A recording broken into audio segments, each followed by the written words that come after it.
Are you the full time?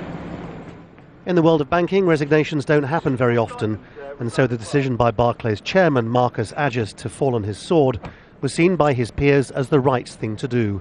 No doubt Bob Diamond, the bank's chief executive, would have agreed, in the hope perhaps that it might save him from having to do the same. But it hasn't stopped the pressure, such as the blind fury among the public and sections of the political class about Barclays.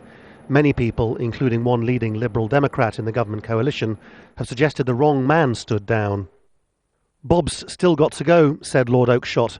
"Barclays simply isn't safe in his hands.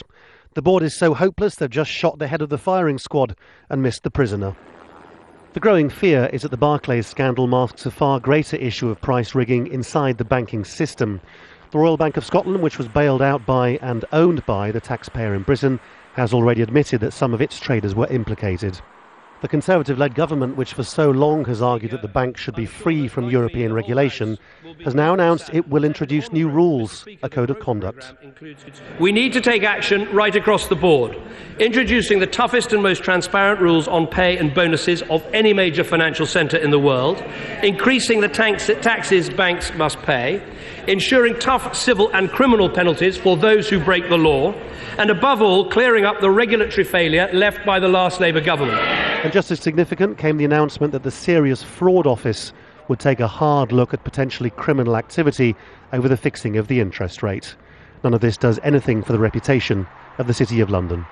This is not just a failure of global regulation, a failure of the international system, but this is a very personal failure in the city. Now, we'll see whether anything like this has gone on elsewhere, but this looks like very bad news for politicians who wanted to reconstruct the city as a centre for economic growth, which is such a need for, but particularly for those institutions trying to rebuild a battered sense of public trust with so much else going wrong. The government also announced that the near $500 million fine to Barclays will go not to other banks but back to the taxpayer. That might help dampen some anger too. Certainly the mood in Britain is for proper, lasting reform. Laurence, Al Jazeera, London.